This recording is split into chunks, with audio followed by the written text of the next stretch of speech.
साथियों, हमारे देश में आपदा प्रबंधन को लेकर जिस तरह का रवैया रहा था, उस पर एक कहावत बहुत सटीक बैठती है। जब प्यास लगी तो कुआं खोदना। और जिस मैं काशी क्षेत्र से आता हूं, वहां तो एक और भी कहावत है। वो कहते हैं, भोज गड़ी कोहड़ा रोपे। यानी जब भोज का समय आ गया तो कोहड़े की सब्जी उगाने लगना।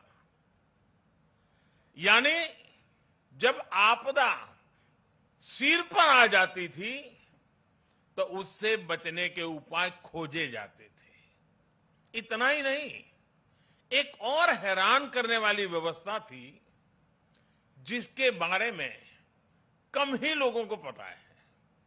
हमारे देश में वर्षों तक आपदा का विषय एग्रीकल्चर डिपार्टमेंट के पास रहा था। इसका मूल कारण यह था कि बाढ़, अतिवृष्टि, ओले गिरना, ऐसी जो स्थितियां पैदा होती थी, उसे निपटने का जिम्मा, उसका संबंध कृषि मंत्रालय से आता था। देश में आपदा प्रबंधन ऐसे ही चलता रहता था। लेकिन 2001 में गुजरात में भूकंप आने के बाद जो कुछ हुआ, देश को नए सिरे से सोचने के लिए मजबूर किया। और उसने आपदा प्रबंधन के मायने बदल दिए। हमने तमाम विभागों और मंत्रालयों को राहत और बचाव के काम में झोंक दिया। उस समय के जो अनुभव थे, उनसे सीखते हुए ही 2003 में Gujarat state disaster management act बनाया गया।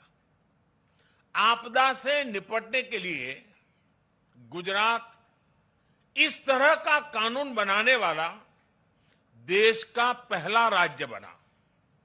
बाद में केंद्र सरकार ने गुजरात के कानून से सबक लेते हुए 2005 में पूरे देश के लिए ऐसा ही डिजास्टर मैनेजमेंट एक्ट बनाया।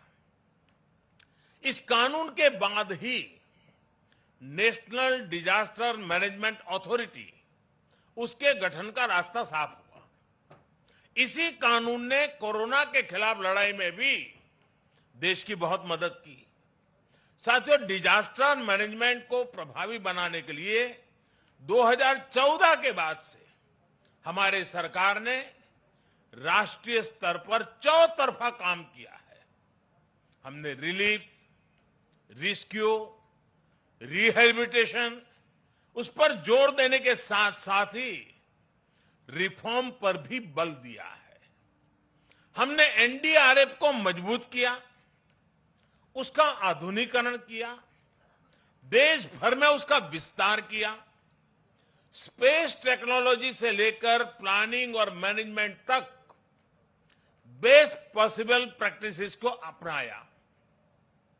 हमारे एनडीआरएफ के साथ ही सभी राज्यों के एसडीआरएफ और सुरक्षा बलों के जवान अपनी जान की बाजी लगाकर एक एक जीवन को बचाते हैं। इसलिए आज ये पल इस प्रकार से जान की बाजी लगाने वाले, औरों की जिंदगी बचाने के लिए खुद की जिंदगी का दांव लगाने वाले, चाहे वो एनडीआरएफ के लोग हो, चाहे एसडीआरएफ के लोग हो, हमारे सुरक्षा बलों के साथी हो, ये सब के सब उनके प्रति आज आभार व्यक्त करने का, उनको सैल्यूट करने का ये वक्त है। साथियों, अगर हम अपनी व्यवस्थाओं को मजबूत करते चलें तो आपदा से निपटने की क्षमता दिनों दिन बढ़ती चली जाती है। मैं इसी कोरोना काल के 1-2 वर्ष की बात करूं तो इस महामारी के बीच भी देश के सामने नई आपदाएं आकर खड़ी हो गई। एक तरफ कोरोना से तो लड़ाई लड़ी रहे थे, अनेक जगहों पर भूकंप आए, कितने ही क्षेत्रों में बाढ़ आई, उड़ीसा, पश्चिम बंगाल समेत पूर्वी तटों पर साइक्लोन आए, गोवा, महाराष्ट्र, गुजरात, पश्चिमी तटों पर भी साइक्लोन आए। पहले एक एक साइक्लोन में सैकड़ों लोगों की मृत्यु हो जाती थी, लेकिन इस बार ऐसा नहीं हुआ। देश ने हर चुनौती का जवाब एक नई ताकत से दिया। इसी वजह से इन आपदाओं में हम ज्यादा से ज्यादा जीवन बचाने में सफल रहे।